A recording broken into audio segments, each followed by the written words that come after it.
Nesta primeira aula, vamos abordar o princípio de funcionamento do conversor DC-DC e topologia Freiberg. A aula 2 é um avanço da aula 1. Aqui já em um diagrama mais completo, você verá a descrição de cada etapa da fonte. Aqui na aula 3, vamos dar uma pausa no conversor DC-DC e topologia Freiberg em si e vamos falar do retificador de entrada. Vamos descrever o funcionamento do retificador de entrada, da tensão AC de entrada da rede, a tensão DC no capacitor de filtro. Aqui na aula 4 vamos continuar falando do retificador de entrada. Vamos medir tensão DC após a ponte retificadora e vamos medir tensão AC antes da ponte retificadora. Vamos fazer análise de defeitos de curto na ponte retificadora e de fusível aberto. Agora que já conhecemos o retificador de entrada, vamos retomar o assunto da aula 1 e da aula 2, que é o conversor DC-DC topologia Freiberg. Aqui vamos descrever o funcionamento de cada etapa e detalhar formas de onda. Nesta aula vamos analisar dois defeitos de partida. Agora vamos ver como a fonte se comporta quando há curto no secundário. Aqui na aula 8 vamos ver dois defeitos muito recorrentes em fontes chaveadas, que são fonte baixa e fonte alta. Nesta aula vamos falar também de circuito clamp. Vamos ver agora a importância de entender os dispositivos internos aos circuitos integrados de controle das fontes. Vamos falar novamente de partida, só que desta vez de maneira mais profunda, dentro do CI. Ainda não chegamos à aula de proteções, mas aqui já vamos falar de LUVP, que monitora a tensão de rede baixa. Nesta aula vamos falar também de soft start, partida suave. Aqui na aula 12 o assunto é fonte no modo de operação burst. O que acontece com algumas fontes quando está sem carga ou quando está com uma carga muito pequena.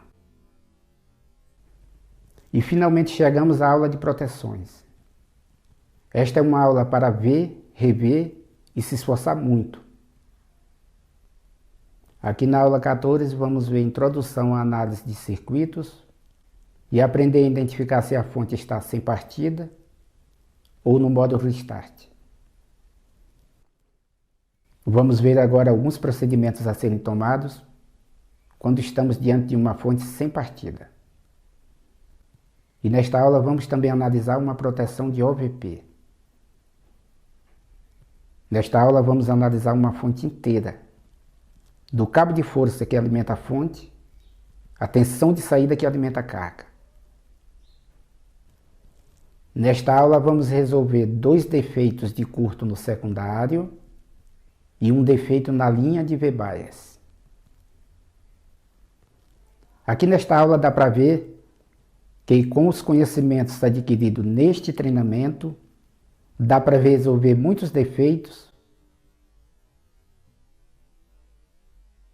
mesmo sem esquema ou datasheet.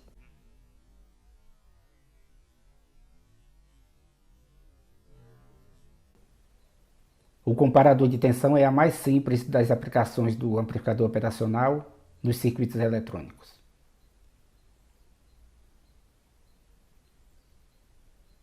Em fontes chaveadas, os comparadores ouvem a parte externa e entregam as informações à parte lógica, portas lógicas e flip-flops para tomar decisões. A porta lógica norte é uma porta do tipo inversora, ou seja, o nível lógico aplicado à entrada aparece invertido na saída. Observe que um flip-flop RS pode ser formado por duas portas NOR. Um flip-flop RS possui duas entradas sem tensão de entrada no capacitor de filtro.